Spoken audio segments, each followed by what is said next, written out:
17ª lição vai até 26ª. Amém? Tem mais assuntos importantes aí pela frente. Vamos estudar bastante coisa, tirar dúvidas. Muitos assuntos que nós já conhecemos, mas queremos ver como a igreja primitiva pensava a respeito, para balizar com eles a nossa fé. Vamos falar de predestinação, vamos falar de perda de salvação, se a igreja primitiva cria nisso. Vamos falar de muitas coisas aqui importantes. E hoje vamos falar desse assunto aí, aniquilacionismo ou imortalidade da alma. Amém? Assunto também fundamental para a fé cristã. Então vamos lá, estenda sua destra ao céu, vamos pedir a Deus graça nessa manhã. Santo Deus, louvado seja o Senhor, Deus da nossa vida, Deus da nossa salvação. A tua bondade, a tua misericórdia já se renovaram em nossas vidas nessa manhã. Por isso estamos aqui, Senhor, porque o Senhor nos permite, e é teu propósito que nós sejamos aperfeiçoados na verdade. Obrigado, Senhor, porque tu tem descortinado, tem aberto o nosso entendimento com revelações cada vez maiores e mais profundas. Muito obrigado, Senhor, por esse aperfeiçoamento dos santos nesse lugar. Abençoa os que estão aqui, abençoa os que vão receber através da transmissão, da gravação desse vídeo, Senhor. Abençoa toda a tua igreja espalhada em toda a face da terra. Te louvamos, te bendizemos, te pedimos graça e somente a voz do teu Espírito dentro de nós, testificando toda a verdade. Em o nome de Jesus, somente o teu Espírito.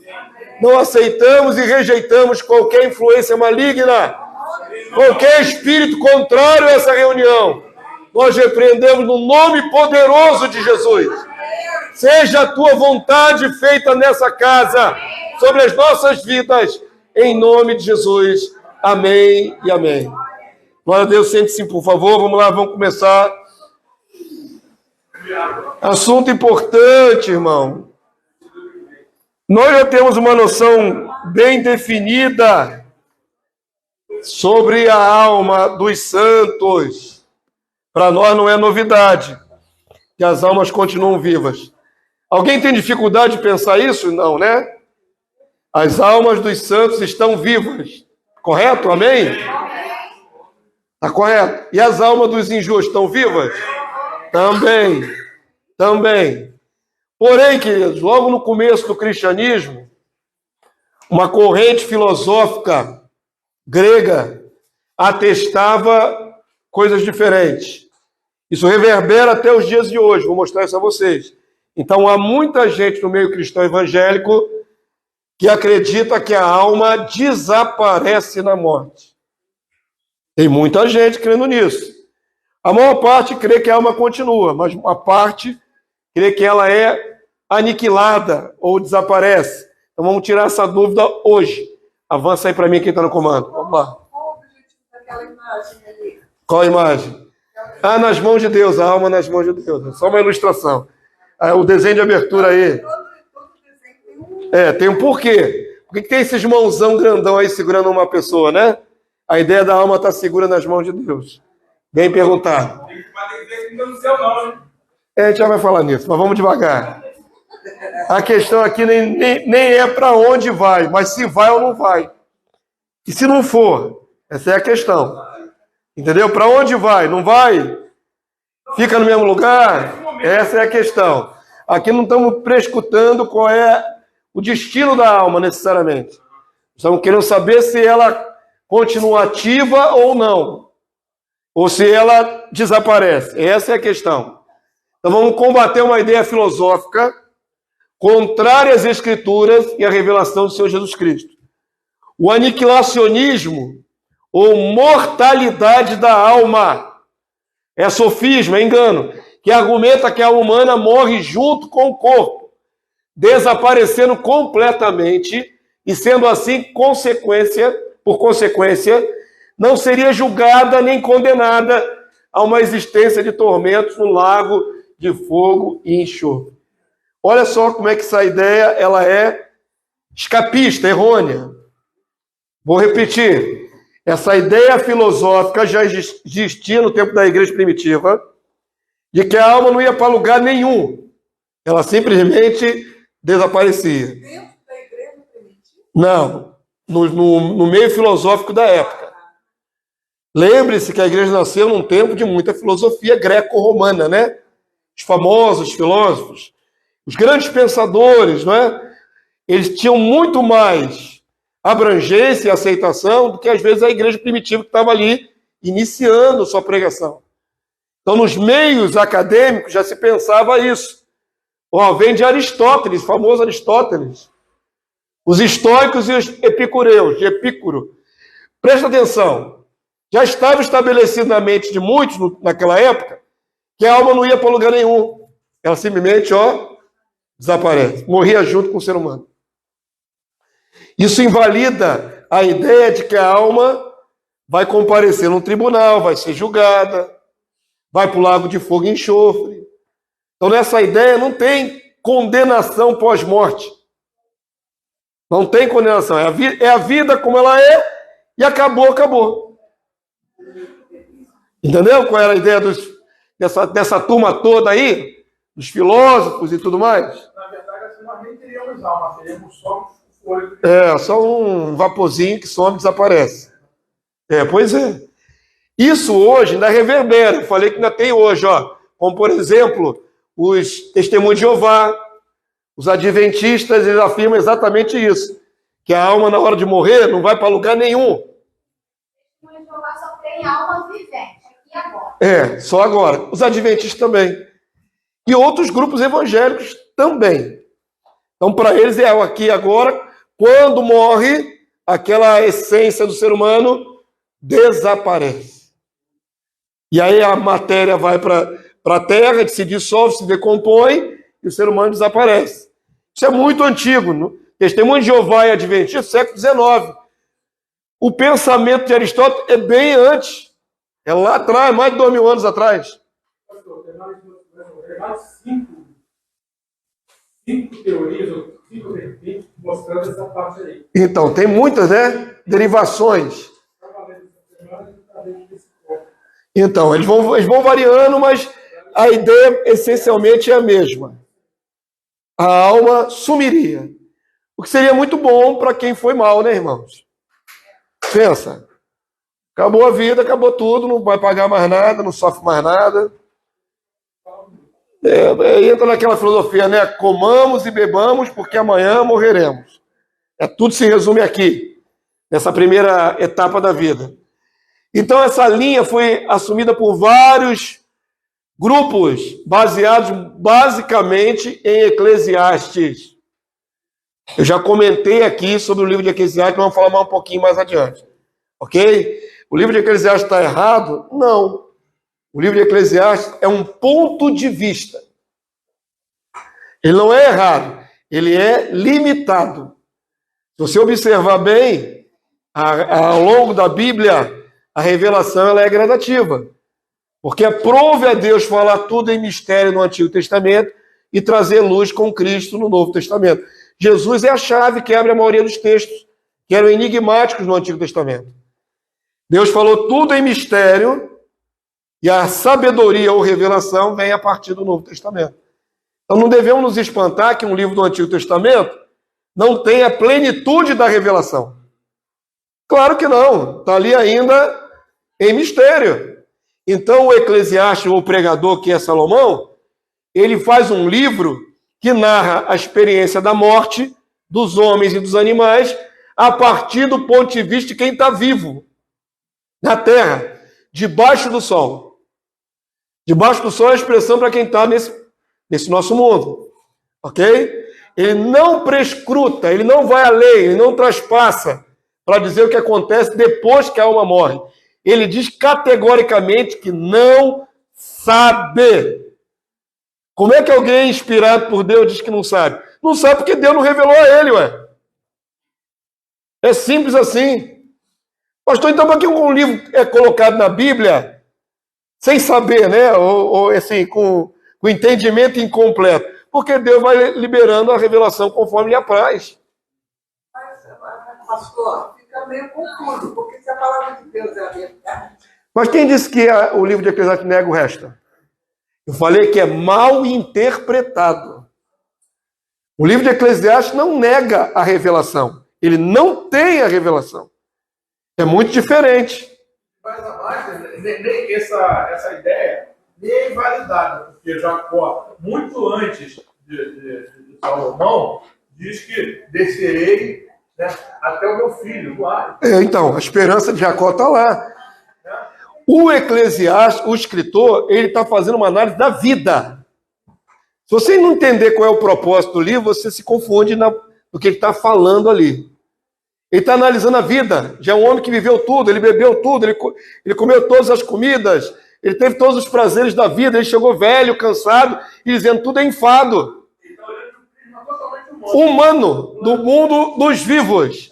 O homem faz tantos projetos, depois morre, o que sobra disso? Ele está analisando o que é a vida humana nessa primeira passagem, só isso. O livro não é contraditório, ele é com um propósito.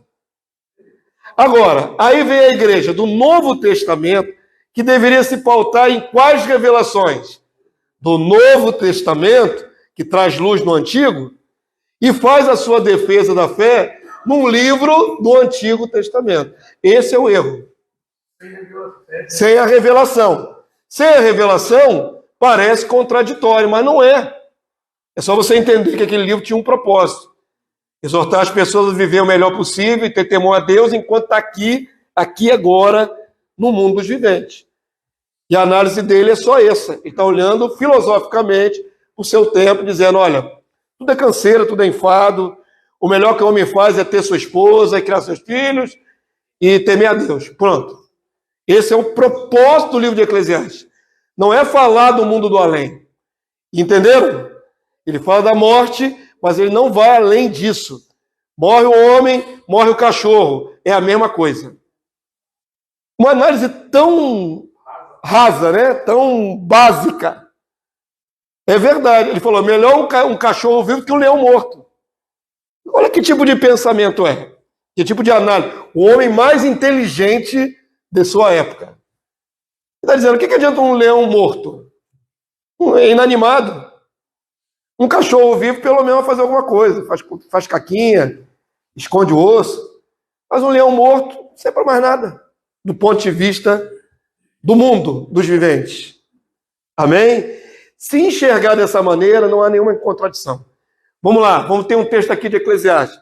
Ele se baseia nessas passagens mal interpretadas para afirmar a sua fé. Eclesiastes 9, 5, igreja. Está bem grandão para todo mundo ler. Vamos lá? Porque os vivos sabem que hão de morrer, mas os mortos não sabem coisa nenhuma, nem tampouco terão eles recompensa, porque a sua memória jaz no esquecimento. Olha só como é que é mal interpretado isso. Sua memória jaz no esquecimento. A visão dessas pessoas que acham que termina tudo na morte, pensa o seguinte, a alma não vai ter mais pensamento ou lembrança ou memória. Ouve, olha o que está sendo dito aqui. Está falando da memória da alma? Não. Perceba como interpretar corretamente. Do ponto de vista desta vida, quando o morto morre, quando o ser humano morre, o morto morre não, né? O vivo morre. Quando o camarada passa para o outro lado, o que resta dessa pessoa para os vivos? Pouco. Eu não diria nada. Você se lembra dos seus entes queridos que faleceram? Mas cada vez menos. Das próprias gerações vão esquecer. Exatamente. Quando passar 100 anos, o que é a lembrança dessa pessoa que morreu? Nada. É isso que o texto está falando. A memória que perece, ou a memória que se perde, do ponto de vista dos vivos, irmãos. De quem está vivo. Você não vai mais, daqui a pouco não lembra mais. Só isso. Simples assim. O meu bisavô nem sei o nome dele. Então, faço nem ideia. Eu não sei o nome nem do meu avô, quanto mais do bisavô. Que eu não tive prazer de conhecer nem avô materno nem paterno. Diga, boliviano. separadores de outros vivem, né? Por exemplo, Abraão e outros santos de Deus. Uma simples, Rabi. A mulher Rabi, ela deu fuga aos espíritos. Vai ressuscitar no dia do juízo. Ela está na palavra do Senhor, quando ela está citada. Então, tem lembrança, porque ela fez essa lembrança da vida dela. Eu penso que está sendo uma... Está registrado o que ela fez. Se não tivesse registrado. Queridos, olha só, vamos partir desse exemplo que você deu aí. A Bíblia é essencialmente patriarcal. Ou seja, o homem é colocado como cabeça e isso é em toda a Bíblia. Antigo e Novo Testamento, certo? Muito bem. Esses homens valorosos da Bíblia tiveram esposas. Qual é o nome da esposa de Josué?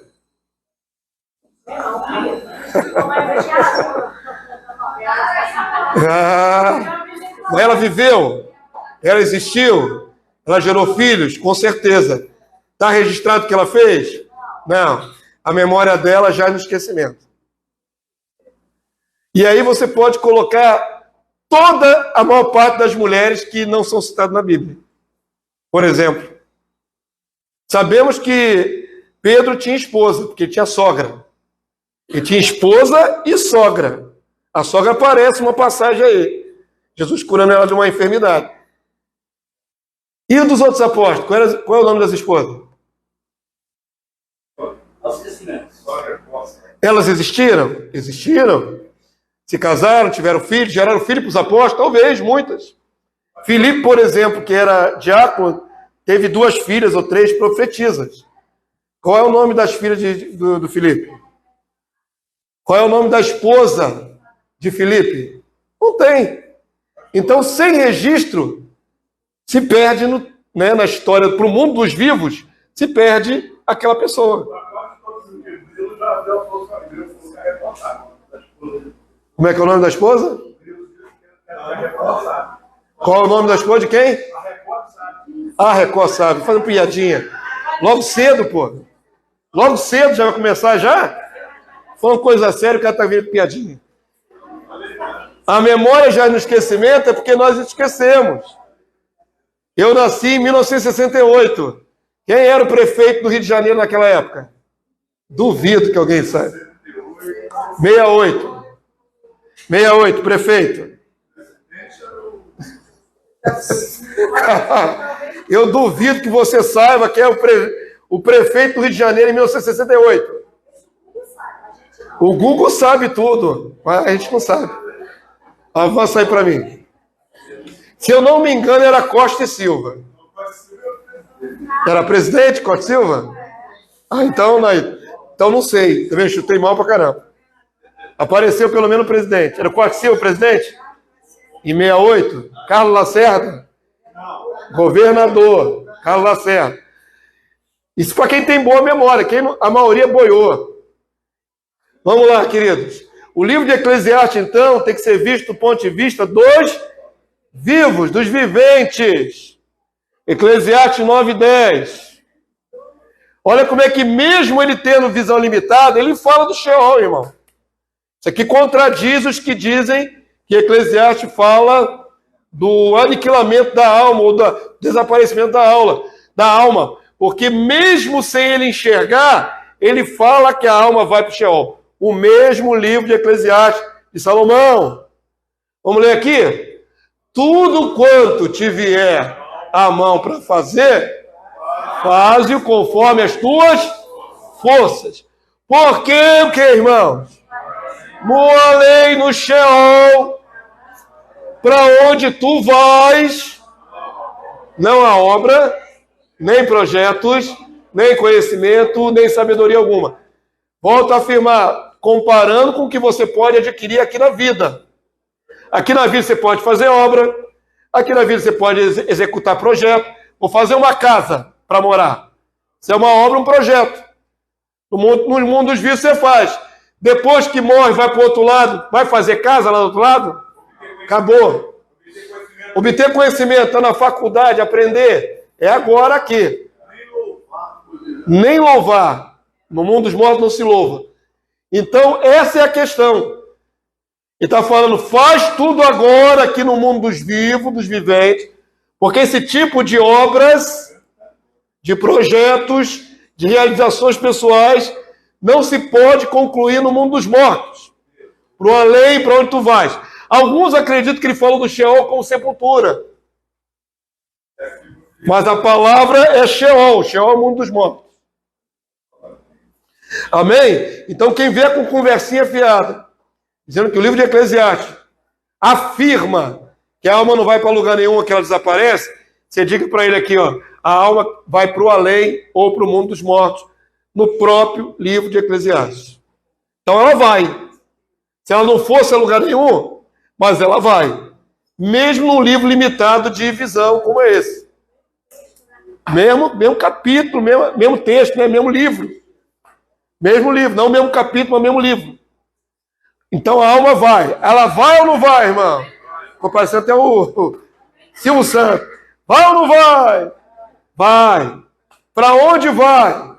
Para o Sheol. Avança para mim, vamos lá. Eu acrescentei a tradução. Peraí. Sepultura em português.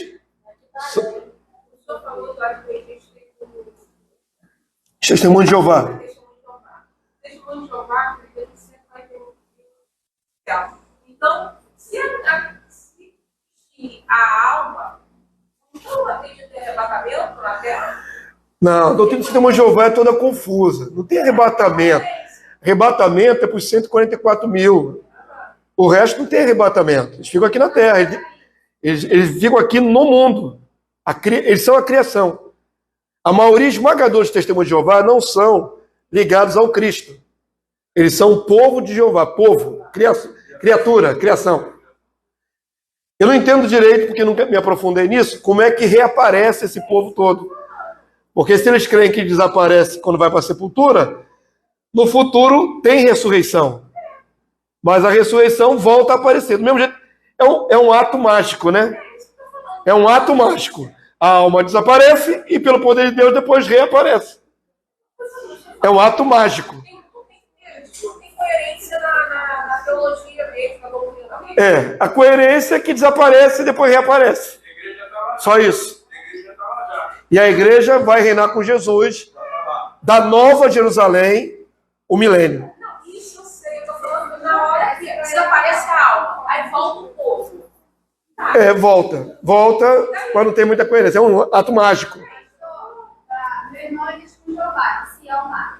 Ah. Para eles, a alma é vivente. Eles têm opinião que na Bíblia não tem alma falando de morte. Ah. E aí eu perguntei ao Senhor, mas eu tenho um texto que Jesus morreu, foi lá. Pregou os espíritos em prisão. Também tem sobre o sangue lá dos apóstolos, né? Clamando, querendo a justiça e manda esperar mais um pouquinho da leste. Dos mártires. Vamos falar um pouquinho sobre isso. Ele não quis debater. Não. E para ele, Jesus não vem na terra. Jesus não pisa aqui na terra. Na Nova Jerusalém. Que desce, mas não encosta aqui na terra.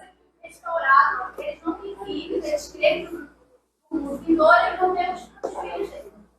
Ah, vai ter filhos? Mesmo que não tenha filho? Ué. Não diz que é filho dessa vida. Mas vai ter filhos depois? Ele e minha cunhada são casados há 25 anos. Vão só depois do filho. Ué, Jesus. Meu Deus.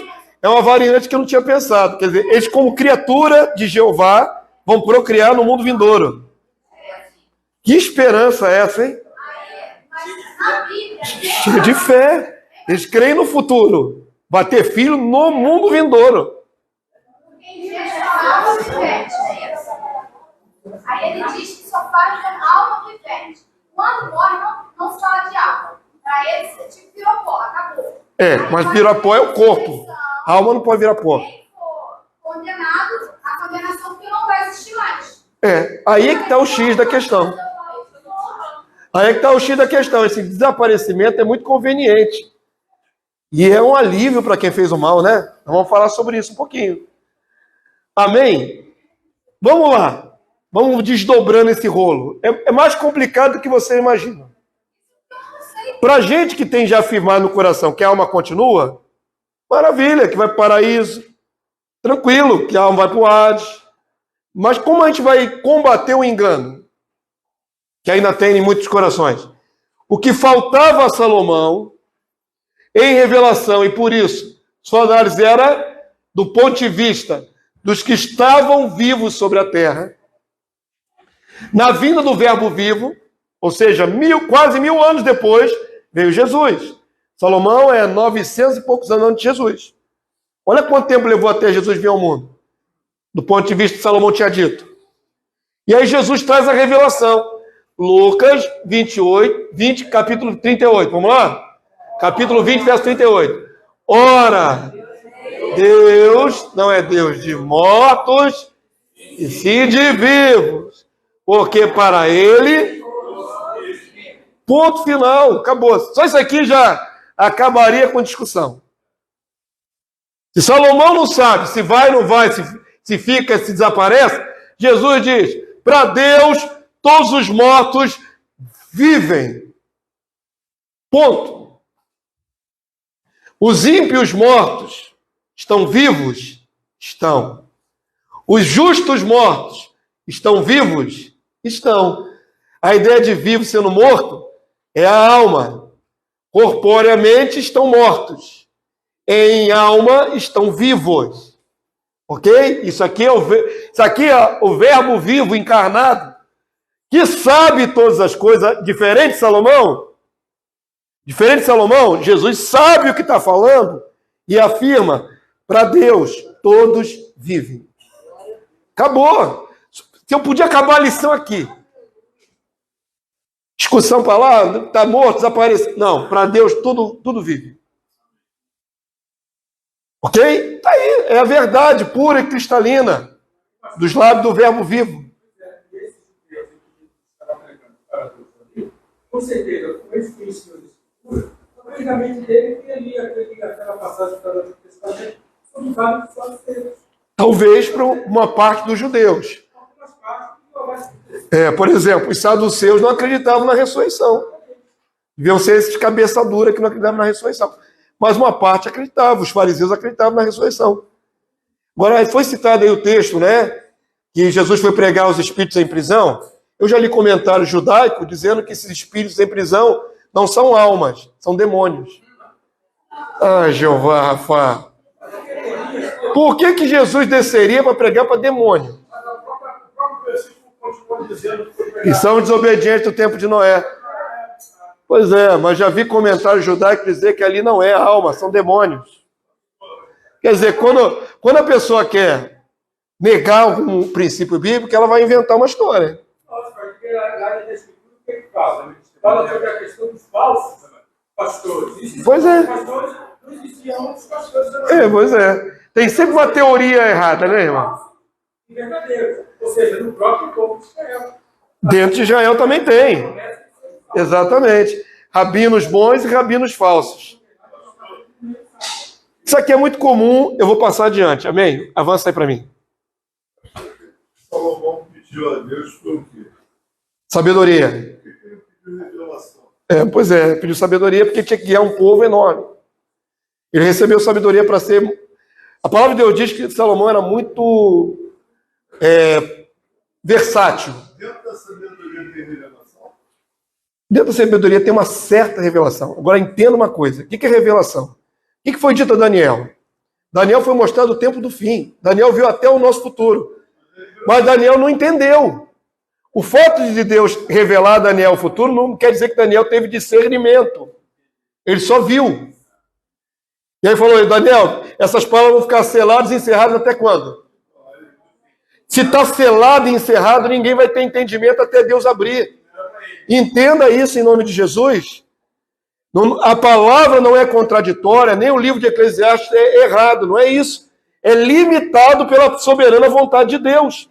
Deus oculta em mistério para uma geração e abre o mistério para outra. É para o pessoal do tempo do fim, que somos nós. Nós estamos aqui no tempo do fim. Quem está enxergando mais, nós ou eles lá atrás? Nós, queridos. É simples assim. Isso é soberania de Deus. Ele, sim, nós, ele não são aperfeiçoados. Então, precisa de nós. Revelações que foram determinadas para o tempo do fim não foram entregues em gerações passadas, irmão. É simples assim, como Deus vai soltando as revelações. Diga, Anderson. Até João, no livro de Apocalipse, Jesus teve que explicar ele os detalhes. E até escondeu alguns detalhes. Não escrevas a voz dos trovões, né, que disseram. Quem controla a revelação é Deus, queridos. Eu vejo aí também a sabedoria de Deus, porque Deus sabia, evidentemente, que ia tudo primeiro depreciar. Depois ele, com as revelações de bem, restaura. Sim. Não é interessante? Eu quero aquele texto. Crescer ao nível de ninguém tem mais nada. Aí Deus tem que trazer ele de volta. Traz no tempo dele. É igual aquela passagem que diz que o anjo vem trazendo o evangelho eterno para ser pregado na terra. Por que tem que trazer do céu, através de anjo, o evangelho eterno? Se o evangelho já é eterno, já estava sendo pregado antes. Porque teve um tempo que o evangelho eterno sumiu debaixo da terra. Se perde, é denegrido, é distorcido. Tem que trazer a revelação de novo. De novo. Então, esse controle do fluxo da revelação é de Deus. Muita coisa foi dita pelos profetas que nem eles alcançaram de jeito nenhum, irmão. Uma coisa é você ver uma visão, outra coisa é você entender a visão que viu. Muito diferente. Se Deus não revelar, vocês volta e meia me entregam sonhos. O pastor tem um certo discernimento de sonhos. Mas se Deus não revelar, eu também não entendo não, irmão. Você pode ver o sonho com todos os detalhes e a gente não chegar ao entendimento daquilo. Porque depende da soberana vontade de Deus de abrir o entendimento. Ah, isso é aquilo outro. Se Deus não abrir, ninguém entende. Compreenderam? Assim é a revelação da palavra de Deus. Deus foi entregando visões, sonhos, um monte de coisa, palavra profética. Mas quem disse que os profetas tinham um domínio pleno como nós temos hoje no tempo presente? Faltava-lhes revelação. Aí é Eu acho que diferença, também. veja bem, o que o Pedro colocou, ele queria saber disso. Mas veja bem, o Salomão, ele estava diante de um numeroso Povo. povo. Então ele, como jovem, o que foi que ele pediu? Ele pediu aquilo que era necessário para ele. Para administrar isso tudo. Não tinha nada além, assim, oculto, para ele pudesse entender. Mas ele sabia que tinha um povo ali à frente de governar. Então Sim. ele pediu aquilo que era necessário para ele, ou seja, sabedoria. Deus deu a ele sabedoria. Para julgar. Para julgar o povo. Exatamente, para julgar o povo. A questão do Daniel é outra coisa. Daniel foi mostrar a ele algo sobrenatural. Aí ele queria compreender a vida natural. Até quando Deus falou assim, olha... Não é para você, Daniel. Agora não é na frente. Não é legal que Deus deu uma censurada em Daniel? Deu uma segurada em Daniel? Deus segurou Daniel, falou, não é para o teu tempo. E, pô, Daniel é um homem muito amado. A expressão mais bonita que tem no livro de Daniel, que é chamado de homem muito amado. Você vai procurar em toda a Bíblia e vai achar isso. Ele teve a visão, ele teve o sonho da estátua. Mas não entendeu nada. Não deu a ele conhecer, foi dado a Daniel. É. E olha que um monte de sábios e adivinhos tentaram e não conseguiram. Temente a Deus, né? Igual aconteceu com Salomão. Salomão ainda não estava mais. Já estava meio gagá já.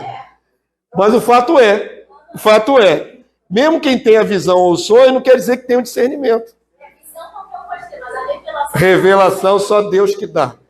Daniel foi o único que podia revelar o sonho de Nabucodonosor. Único. Mas outros tentaram. Da corte lá tinham vários sábios, adivinhos, etc. Todo mundo chutou e errou.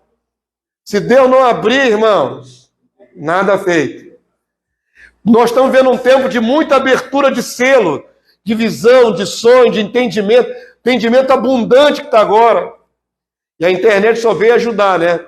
Porque até 20 anos atrás não tinha essa facilidade. Qualquer dúvida, eu entrar na internet e ver um vídeo. Não existia isso. 20 anos atrás não tinha isso. Hoje, qualquer dúvida. O que é Nabucodonosor? Joga lá, Ah, Nabucodonosor é isso aqui. O que é isso aqui? 7 trombetas. Joga lá, em 1 minuto. Não era assim não, irmão. Você tinha que correr atrás de Bíblia, estudar, comprar livro. Hoje está essa abundância de informação. Tá certo? Mas não adianta nada as informações se elas não forem reveladas. Você vai ter informações errôneas pra caramba na internet também. O pessoal chuta cada um para um lado. Acertar o gol é só pelo Espírito de Deus, irmão. Tem muitos chutes na internet. Revelação mesmo, que torna clara e inequívoca aquela palavra, só pelo Espírito Santo de Deus. Não é nada pra gente. Você não recebeu nada que do céu não foi dado. Vamos lá, vamos comparar o que nossos irmãos primitivos entendiam desse assunto. Já que naquela época já tinha essa filosofia de que a alma morre. O bispo apologista Justino de Roma, ou Justino Mártir, do ano 150, ele escreveu isso aqui, ó. Amém? Ele tinha essa ideia aí da perenidade da alma e já criticava os filósofos da época. Olha que interessante. Ele fala assim, ó, em geral, tudo que os filósofos e poetas disseram sobre a imortalidade da alma e da contemplação das coisas celestes, aproveitaram-se dos profetas da Bíblia. Ele está dizendo que é o contrário, que a filosofia greco-romana bebeu das fontes mais antigas da fé judaica. É verdade. Os grandes filósofos e tudo mais, já existia Israel há milhares de anos. E os livros de Deus há milhares de anos. Porque nada se cria, tudo se copia. E tem os fake news, né, irmãos? Os caras pegam a história, distorcem a história, conta de outra maneira. Aí pega um texto, descarga em cima do texto. E diz que é dele, ele é o autor. Mas, na verdade, bebeu da fonte. Então, ele está afirmando que a filosofia greco-romana bebeu nas fontes dos livros proféticos judaicos. Os profetas. Não só para poder entender, mas também para expressar isso. Isso o quê? As coisas celestes e a questão da imortalidade da alma. Daí que parece haver em todos algo como germes da verdade. Isso aqui eu acho interessante. Esse tema aqui é maravilhoso. Como se eles tivessem um pouquinho da verdade, germe da verdade. Claro que tem. Porque eles não partiram do engano completo. Eles pegam um pouquinho da verdade e, em cima da verdade, distorcem o discurso. Não é assim todo engano, toda apostasia, irmãos? Acabamos de falar aqui que os adventistas e os teólogos da Testemunha de Jeová negam a continuidade da alma baseado no Eclesiastes. Eles usam o quê como base? Um texto bíblico. Mas daí a interpretação é outra história. Obrigado, pastor. Eu acho que o filósofo falou isso, né? E a Bíblia é o pai da heresia. É um dito popular, né? Não sei quem é o autor, não. A Bíblia é a mãe das heresias. Na verdade, não é a Bíblia que é a mãe das heresias. Exatamente. A Bíblia dá matéria para os homens pegarem e distorcerem e criar um monte de heresia. E as pessoas são levadas para isso. Gente, foram 400 anos de cegueira. Está pensando que foi 40 dias?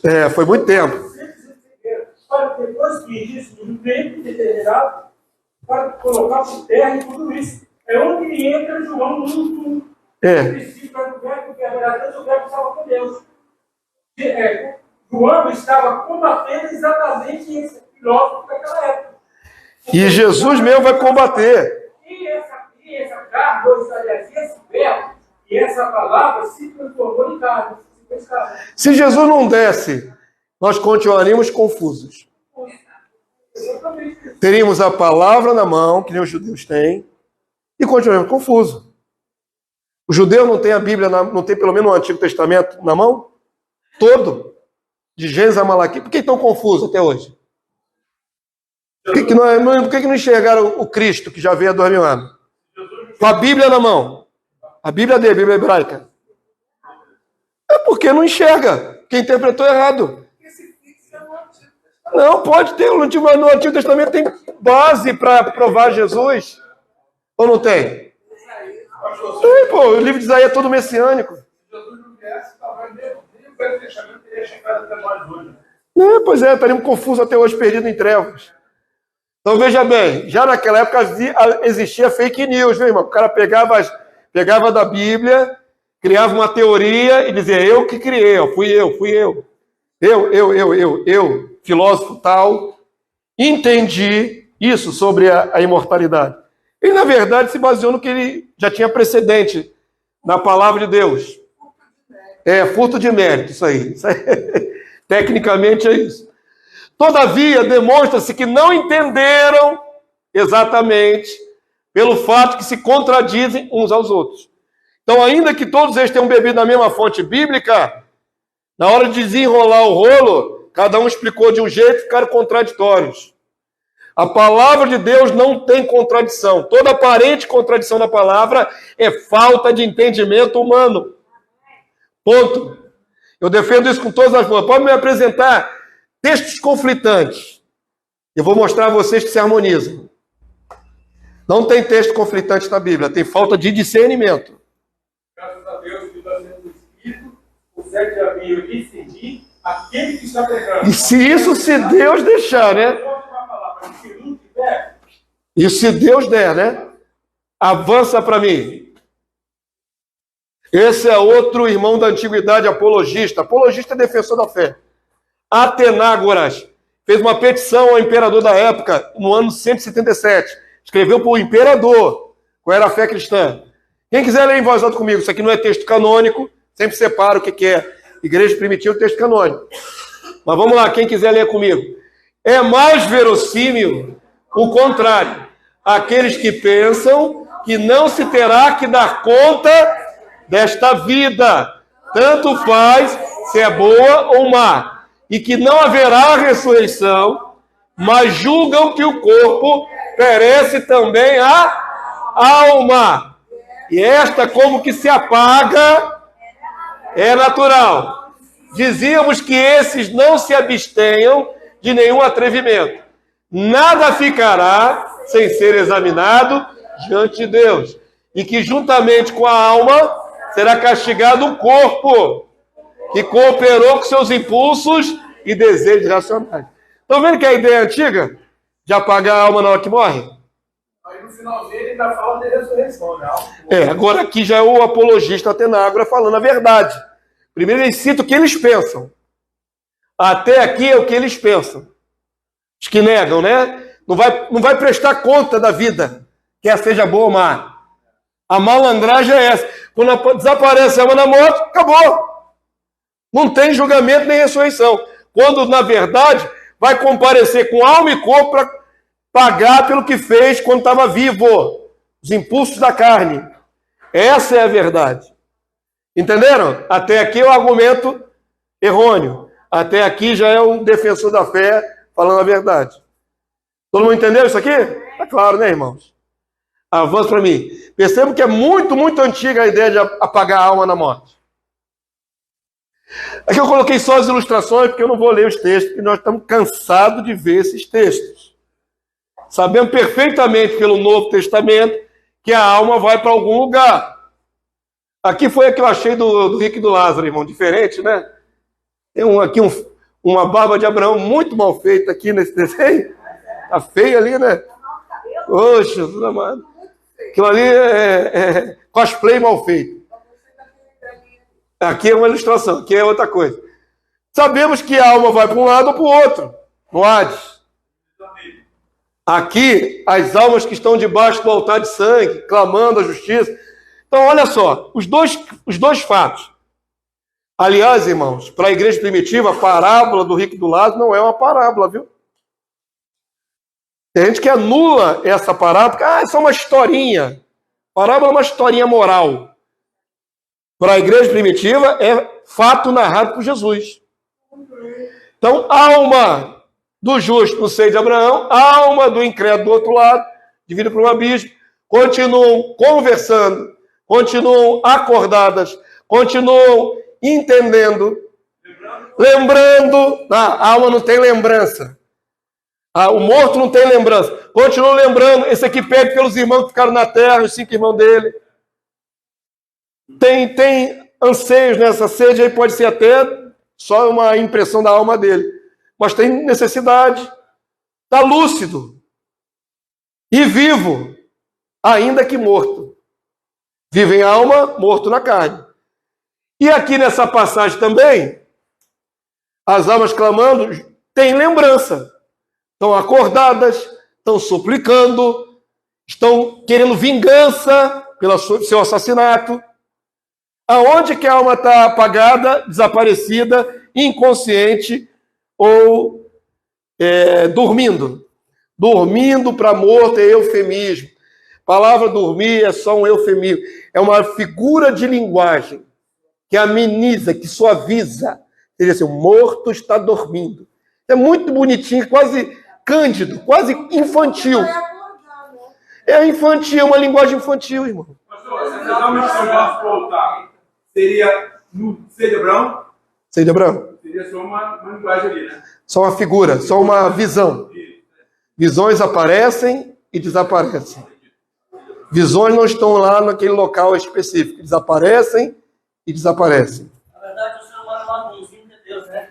O homem maligno mata, estupra, faz um monte de maldito, coisa ruim, bruxarismo. Aí vai dormir até o Senhor vir, descansando em paz. Então é meio fogo lá. Já tem um juizinho já prévio, né? Tem um fogo brando já para ele. Vamos entrar nesse mérito, não, senão a gente vai acabar esbarrando no purgatório. Eu não quero falar de purgatório hoje. Avança para mim, só para lembrar que a alma continua, tá? Avança aí, varão. A verdade inequívoca é que a alma continua viva, ponto. Para Deus todos vivem, ponto. Avança aí, varão. Agarrou aí? Isso. Teófilo de Antioquia, outro apologista da igreja primitiva, escreveu no ano 170. Está bem grandão, quem quiser ler com o pastor.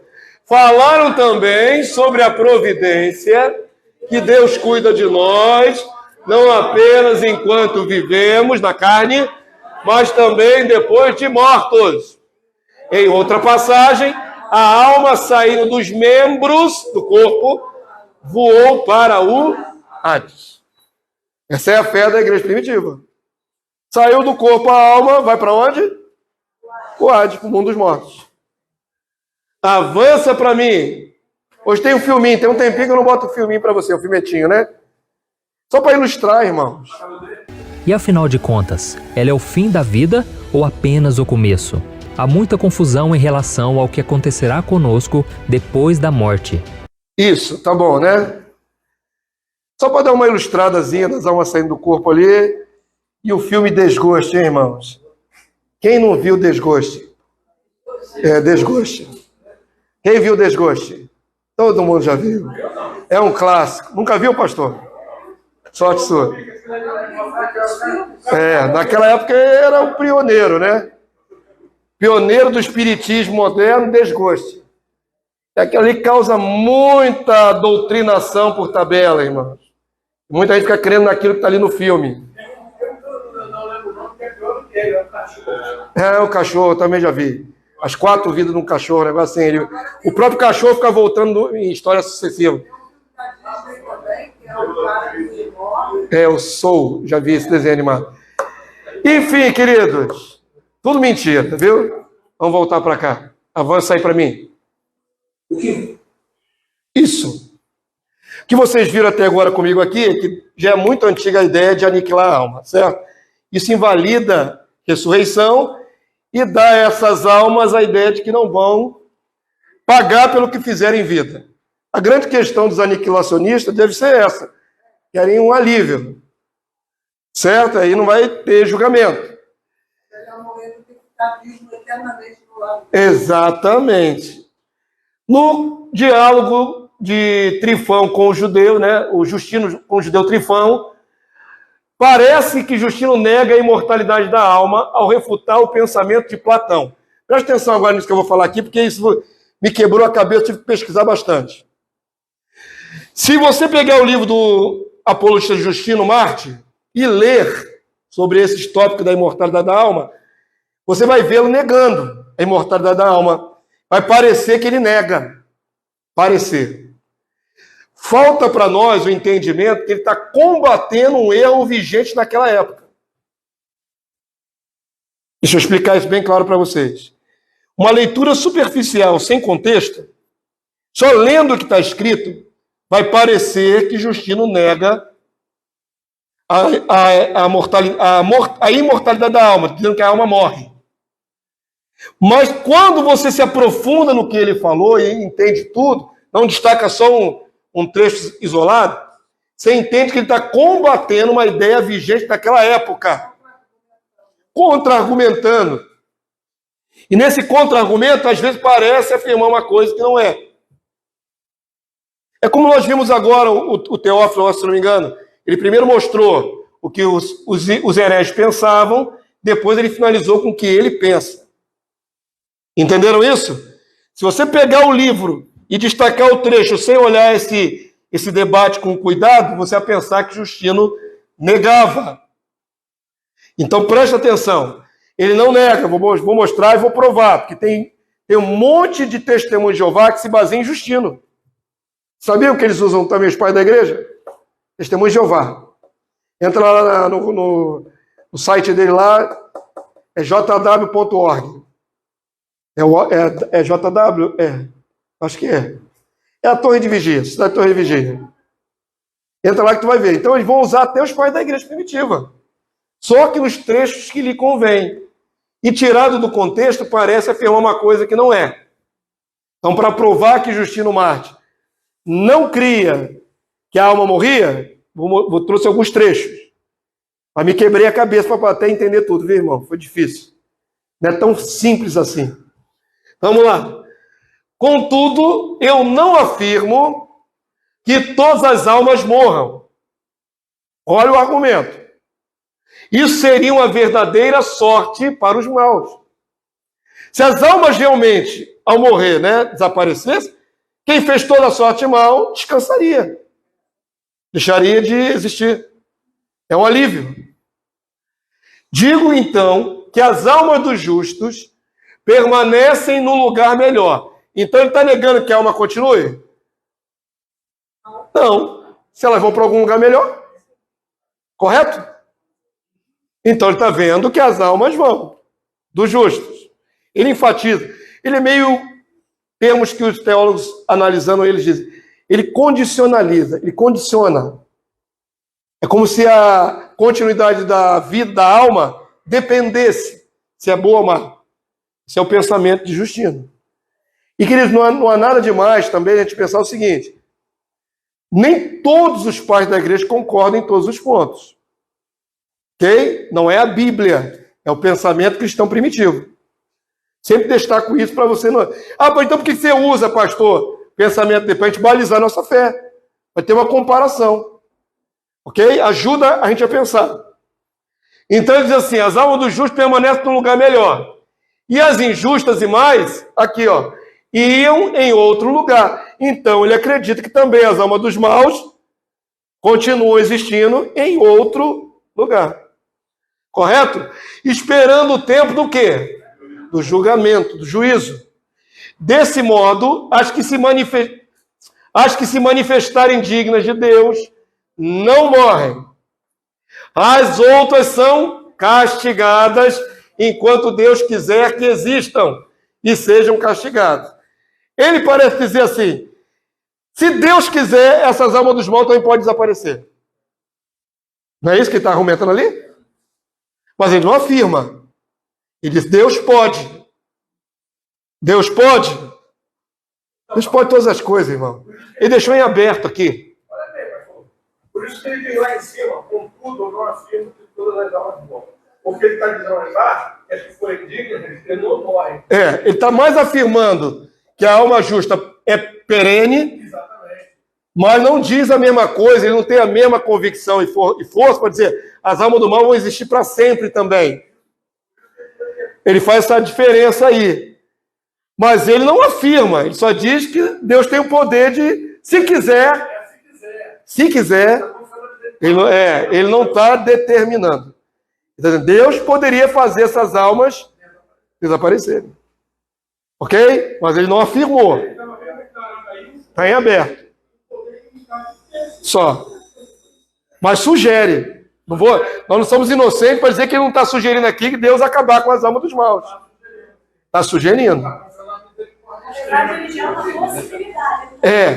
Ele não está afirmando, ele gera uma possibilidade, mas não afirma. E não usa nenhum texto bíblico para afirmar o que ele está falando aqui. Ele está combatendo a filosofia. Qual era a filosofia de Platão? Acabei citando aqui sem dizer a vocês. Que eu tive que aprender para poder ensinar. Platão e os outros filósofos gregos entendiam o seguinte: toda alma é imortal. Isso nós também afirmamos. Só que, para os filósofos gregos, a alma é imortal por si só. O que muda? Nós entendemos que Deus é o autor de toda a vida, de toda a alma. Se nós afirmamos que a alma continua existindo, é pelo poder de Deus. Agora, tira Deus da equação. Os filósofos gregos não criam no nosso Deus. Eles diziam que a alma era porque era imortal por si só. Era algo inerente ao ser humano, de origem. Está certo essa afirmativa? A alma por si só, sem Deus, ela é imortal? É isso que Justino está combatendo. É isso que Atenágoras e os outros apologistas estão combatendo. Porque já tinha essa ideia de que sem Deus a alma continua existindo. Aí é um erro grosseiro. É tirar Deus da equação, da origem das almas. Até da criação da vida. Da criação de tudo, né? Tira Deus de tudo. E aí coloca o homem como originador de si mesmo. Como é que é isso? Para ele, as coisas, independente de Deus, sempre existiram. Isso é uma ideia filosófica. O que é filosofia? O que é filosofia? A elucubração da mente humana. Pensando. Só isso. Ser ou não ser, a questão tateando no escuro. Então, eles pensavam assim, e Platão e outros mais, que a alma é porque é imortal. Não precisa de Deus. Aí caiu nesse caminho. A coisa mais democrática que tem, irmãos, é filosofia. Cada um pensa o que quer, do jeito que quer, chega no critério que quiser, e na conclusão que quiser. Coisa mais democrática que é filosofia. É diferente da verdade. Só que os nossos irmãos tinham que lidar com essa filosofia na cabeça das pessoas. E aí tinha que ter argumentos. Porque se essas pessoas que são filosóficas, se elas exercerem poder de liderança e influência sobre muitas pessoas, elas vão negócio. Então, no governo, por exemplo, aqueles imperadores romanos criam nas filosofias greco-romanas. Então, eles colocavam para educar nas suas escolas o quê? Filosofia greco-romana, fazendo a cabeça de todos. O mal estava aí. Então está aqui, irmãos. Ele está só contra-argumentando, tá bom? Ele não está negando nem afirmando. Avança para mim. Deixou uma possibilidade. Se Deus quiser, ele pode aniquilar a alma do mal. Se Deus quiser, mas não há evidência bíblica de que Deus vai aniquilar os maus. É dentro do argumento aqui, Varão? Não tem contradição, mas olha só, na minha análise aqui, ele diz assim, eu digo então que as almas dos justos permanecem num lugar melhor. Sim. E as injustas, mas iam em outro lugar esperando o tempo de julgamento. Então, será que ele só está afirmando que só vai ter julgamento para as injustas? Ele está tendo. Não, nós também somos julgados. Mas ele fala assim: a ideia é que a alma vai ficar aguardando o julgamento. E se depois no julgamento Deus quiser desaparecer com essa alma, é essa possibilidade que ele está abrindo. Entenderam? Ele não nega que a alma continue existindo após a morte. A alma continua existindo, dos justos num lugar e dos injustos em outro lugar. Até aí é bíblico. Ele só abre uma portinha, uma janela para a possibilidade, se Deus quiser. Se Deus quiser. O Jubileu não está esquecendo da ressurreição. Eu sei. Estou dizendo é isso. Ali, então ele não tem entendimento que os justos também não serão julgados? Não, ele não está enfatizando isso. Ele está dando. Ele não está negando nada. Ele só está enfatizando que o justo está garantidaço na ressurreição. Não, quem falou isso aí é Justino. Conversando com um judeu. É um diálogo, Então, isso é entendido. Eu sei perfeitamente que é o julgamento é justo. Mas nesse diálogo aí, ele só afirma o julgamento é isso. Sim, ele está enfatizando, sem negar e sem entrar em detalhes sobre o julgamento do justo, ele está enfatizando o julgamento dos ímpios. Ok? Porém, o pior aqui não é isso. Ele continua crendo que a alma existe. Porém, ele abria o precedente de dizer que talvez Deus possa aniquilar almas. Eu acho que isso aí é o pior de tudo. Ela tentando penetrar na mente do outro. Se Deus quiser. Agora, nós temos evidência bíblica que Deus vai aniquilar as almas dos ímpios? Avança para mim, Julião.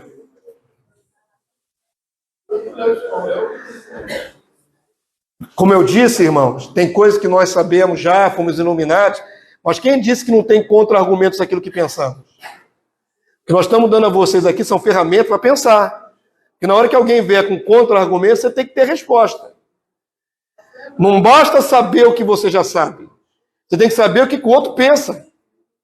Qual é o pensamento daquele que vem te abordar? Qual é o pensamento contrário ao que você conhece?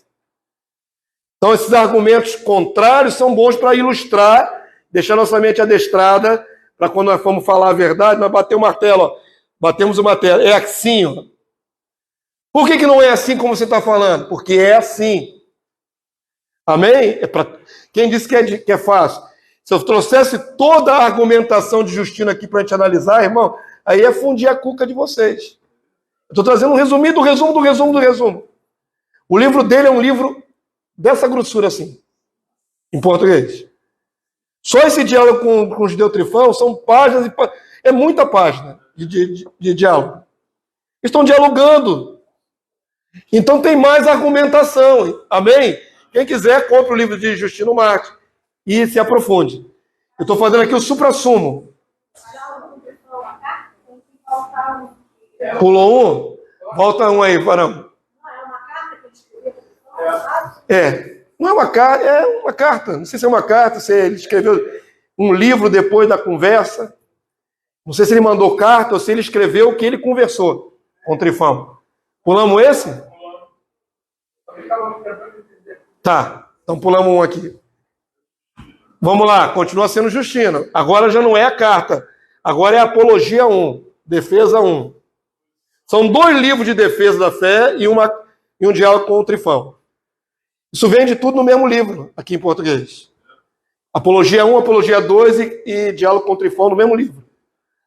Na mesma encadernação, né? Justino adotou uma posição intermediária, supondo que a imortalidade condicional para os ímpios, dizendo que Deus pode vir a extinguir suas almas no tempo que quiser. No entanto, presta atenção que ele vai falar outra coisa aqui agora. Atestou que no Geena há perenidade. Então, se ele cresce que realmente a alma desaparece, não jogaria a alma no lago de fogo e enxofre para sempre. Então, essas aparentes contradições fazem parte das argumentações. Vocês estão entendendo? Queridos, é muito melhor a gente exercitar nossa mente assim, irmãos. A gente gosta muito mastigadinho. É isso, ponto. É aquilo, ponto. Bom é abrir a mente, discutir. Por que é isso? Por que é aquilo? E se não for isso? É o que fazemos aqui nessa fase mais avançada da IBD. Amém? Então vamos lá. Ele falou em Apologia 1, está aqui o capítulo lá no livro e o versículo. É separado em capítulos e versículos também, em português, tá bom? Quanto a alcançar a imortalidade, nos foi ensinado que só alcançam aqueles que vivem santa e virtuosamente perto de Deus.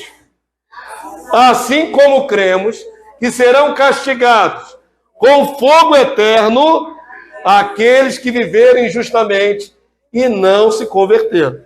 Então, se o justo goza a vida eterna e o injusto, o ímpio, vai para o fogo eterno, ele está falando depois de morto, correto? Depois de morto e ressuscitado. Depois de julgado. Apologia 2. Aqui, ó. Aqui bonitinho. Apologia 2.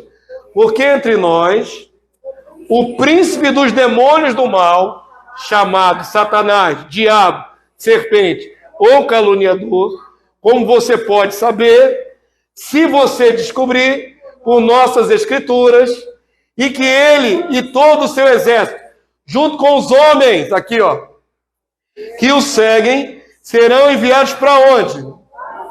Para o fogo. para serem punidos por toda a eternidade. Então tem perenidade dessa punição? Sim.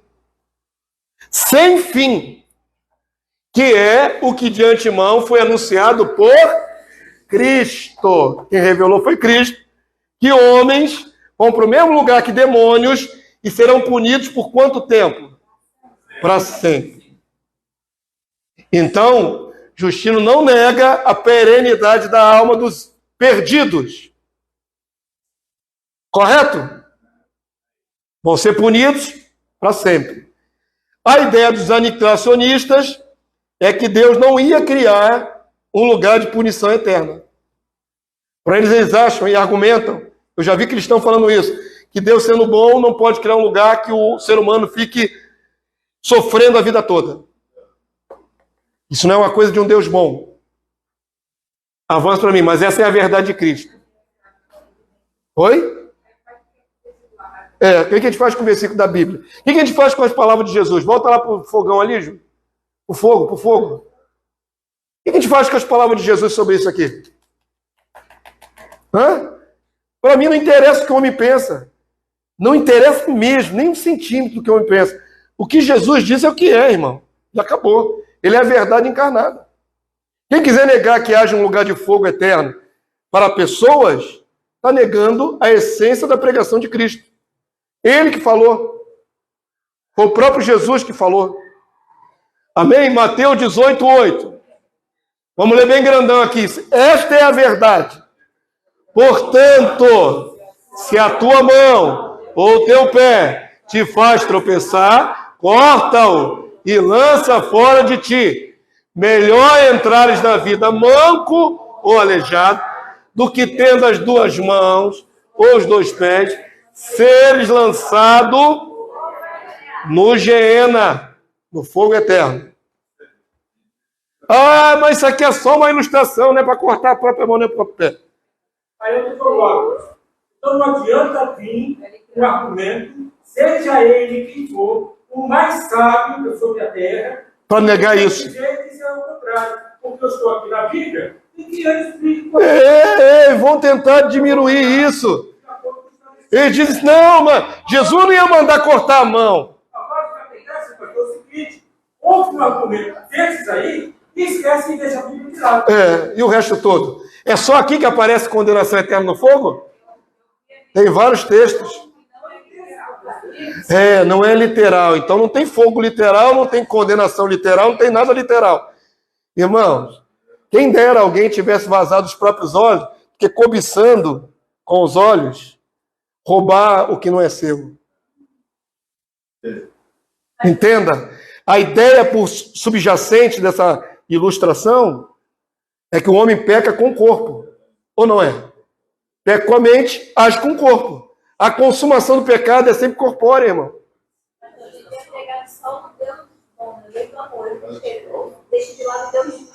A condenação não é pregada. Quantas pregações já ouviu sobre ser lançado no fogo eterno? Não é raro? É muito raro, irmãos. Até canções. Me fala rapidinho uma canção que fala que vai jogar a pessoa no fogo. É muito antiga, ela lembra. Banda Kadosh. O inferno é terrível, lugar de pavor. Isso é na década de 80, 90. Não, década de 80 não, 90. Daí, 90 saía ainda canções falando sobre a perdição eterna. Me fala uma canção hoje. Não pode, irmão. Tem que falar que você é maravilhoso, você é lindo, você é precioso. Mais raro que ouro de um fio. Hoje é assim. É massagem no ego do ser humano. Mas na década de 90, tinha canção que falava assim, você vai pro fogo, o inferno é terrível.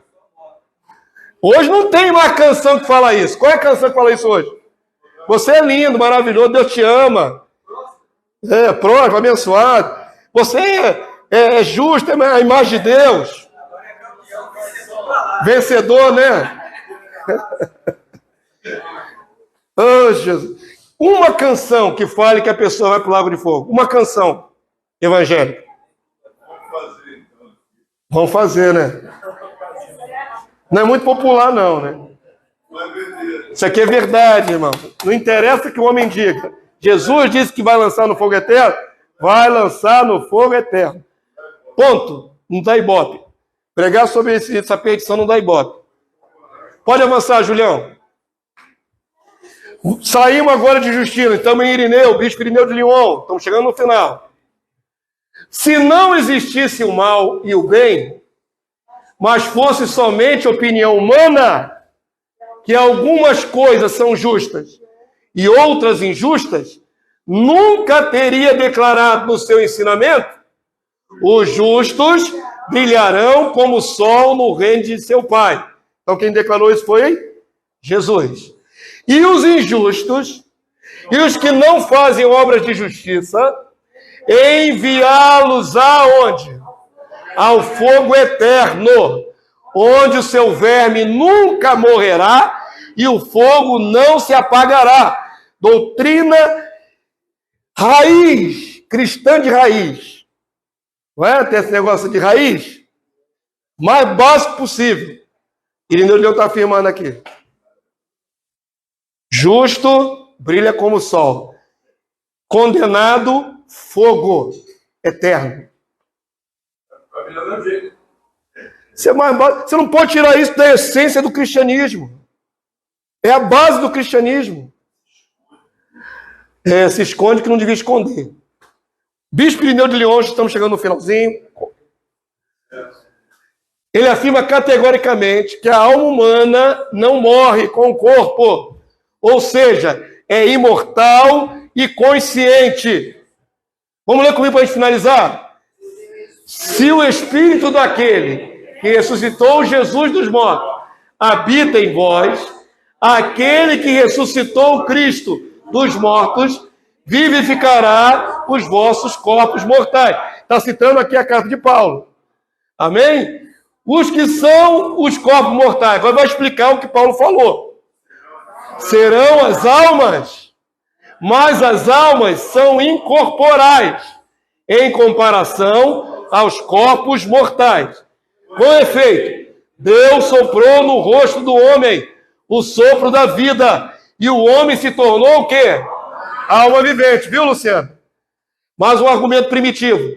O sopro de vida é incorporal, assim como não pode dizer que a alma é mortal, porque o sopro de vida permanece com efeito. Davi diz: e a minha alma viverá para ele. Está na Escritura. Visto ser a sua substância imortal. O que o nosso bispo lá da igreja primitiva diz? Que a alma é imortal. Está dizendo que o sopro de vida é alma? É. Sopro de vida é alma. Assim, não podem dizer que o espírito é corpo mortal. O que fica então para ser denominado corpo mortal? A não ser a obra modelada por Deus, isto é, a carne. Ele está fazendo separação clara aqui entre o que é físico e o que não é físico. Todo mundo está entendendo? O que é corpo mortal? O que é o corpo mortal? Nossa parte física. E está negando que a alma morra junto com o corpo.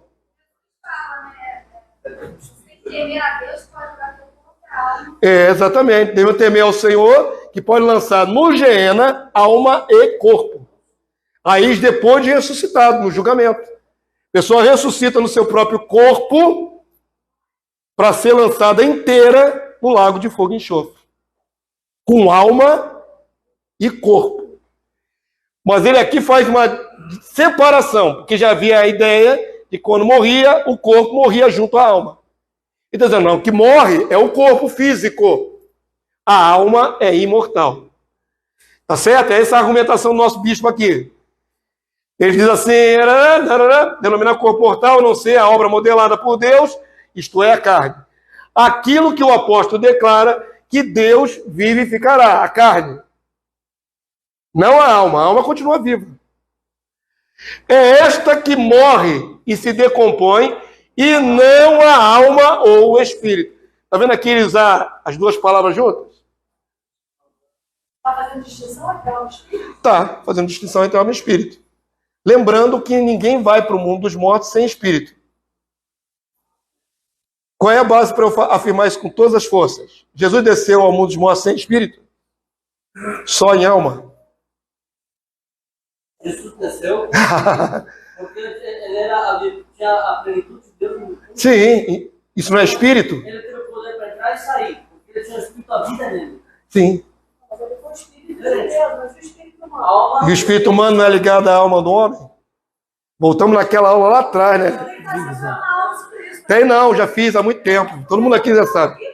Eu vou fazer outra aula disso, nada? Já fiz. Ah, vocês querem que eu volte para as mesmas aulas? Vocês estão aprendendo agora aqui. Tem. Acho que tem. Não sei, não lembro. Não lembro nem que eu comi ontem. Só lembro que eu estou ministrando aqui agora. Vamos lá, vamos terminar. Isso aí é quase a pessoa começar a memorizar. Muito bem. Vamos para a criação aqui de gente. Deus faz o quê? Ele pega e faz o nome de quê? O Papa. Então ele volta. Ele faz um. O nome é Manequim, não é isso? É, o corpo. Ele modela o corpo de Adão. É uma coisa bonita. Vem assim o corpo bem feito, direitinho. É externo e interno. Interno eu digo. Mente, coração, veia, tudo isso. Tudo, a parte material do homem. Isso, vai lá. O que é que Deus fez depois? Coloca nele o seu sopro. Não, pois é, ele sobra onde? Das narinas. É o fôlego de vida. Aí ele. Anima aquele boneco. É a alma, é o nefesh. Só que eles querem mais do que isso, pastor. Eles querem que eu decifre a divisão da alma do espírito humano. Aí a gente tem que entrar em outros textos. Oi? Não. Estão falando do Espírito Santo de Deus, não. Estão falando da alma e do espírito do homem. Está na sua Bíblia, irmãos. Paulo argumenta. Quem sabe as coisas do homem, senão o espírito do homem que nele está. E quem sabe as coisas de Deus, senão o espírito de Deus. São duas coisas, dois espíritos. Espírito do homem e espírito de Deus. E espírito e alma são partes imateriais do homem. O homem, mesmo morto, tem espírito. Está morto, mas tem espírito. Para aprender coisas humanas. Eles querem que eu volte nessa aula. É justo sim, ué. Não é justo, vocês querem que eu dê uma outra aula agora, 11h30 da manhã, já depois de 1h30 de meditação. Tá, vamos pensar no caso. Isso para mim é voltar atrás, mas vamos lá. Todo mundo que vem. Segue o líder, vamos lá. É exatamente isso que eles querem que eu estude agora. Não vou estudar agora, não. De jeito nenhum. Vamos lá, vou pensar se eu vou voltar nessa aula. O Senhor ensinou. Hoje, vocês são chatos. Tá bom. Fundamentar, dar mais sedimentos para vocês. É isso? Tá. Aí, fazendo pressão. Vocês estão enganados. Vocês estão enganados que aqui funciona a democracia. Estão muito enganados. Vocês estão muito enganados. Aqui a teocracia vem de cima para baixo. Se não passar pela minha cabeça aqui, não rola nada para vocês daqui, irmão. Não vem de baixo para cima. Pode fazer a pressão que for. Se Deus não falar aqui, não rola. Orem para Deus falar aqui, tá bom? É de cima para baixo, não vem de baixo para cima. Pode fazer a pressão que for. Vamos finalizar essa aula? Irineu de Leão. Último afirmativo. O Senhor, vamos todos juntos para terminar. O Senhor ensinou clarissimamente que as almas não só perduram sem passar de corpo em corpo, sem espiritismo, reencarnação, mas conservam imutadas as características dos corpos em que foram colocadas e se lembram, estou falando da alma, e se lembram das ações que fizeram aqui na terra e das que deixaram de fazer. É o que está escrito na história do rico e Lázaro, que repousava no seio de Abraão. A igreja primitiva se baseia nisso, não como uma historinha, não como uma parábola, mas uma história verídica, e é a base da fé de que as almas continuam conscientes, lembrando e esperando o dia da sua ressurreição. Amém? Esse é o fundamento da igreja primitiva que aprendemos hoje. A alma não desaparece, ela não morre, nem dos justos, nem dos injustos. Elas aguardam o dia da ressurreição. Aniquilacionismo é engano filosófico de quem não quer prestar conta depois de morto para Deus. Quem não quer encarar o Criador. E todos encararão. Amém, povo santo? Vou orar a Deus para ver se semana que vem a gente vai falar da alma como espírito. Vou ficar de pé. Tem matéria para eu pesquisar na igreja primitiva também. De repente é isso que vai rolar, vamos ver. Vocês oram, tá bom? Vocês oram que a gente vê e desenrola. Já orou aí? Já. A irmã até já falou com Deus a respeito. Agora já era. Eu já estou vendo, pelo Espírito, já estou vendo que eu vou ter que fazer essa aula.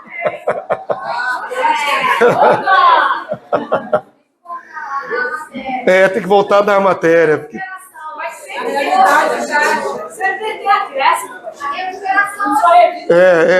Sempre tem um acréscimo quando eu reviso. Vamos lá. Vamos pedir a Deus graça. Foram edificados em mais uma verdade, irmãos?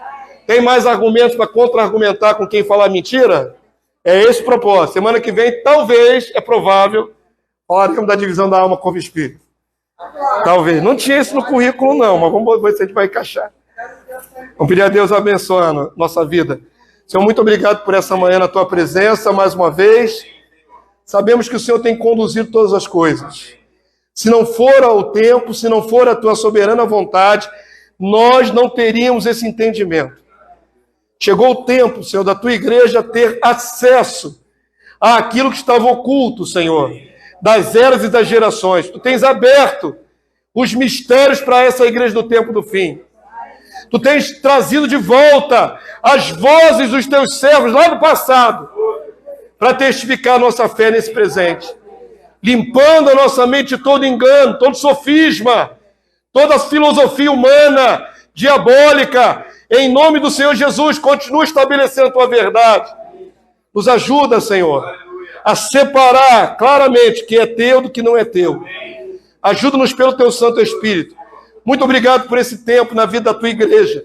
Obrigado pelos irmãos que estão aqui presentes, que estão ouvindo nessa gravação, nessa transmissão. Que a tua bênção seja sobre todos. Permita-nos viver esse dia para o louvor da tua glória. Possamos te adorar no final dessa noite. Glorificar o Deus que tem nos sustentado, abençoado e nutrido em Cristo Jesus. Muito obrigado. Leva-nos em paz, guardado pelo teu poder. Recebe a nossa adoração, recebe o nosso louvor. Em nome do teu Filho Jesus, o Verbo vivo.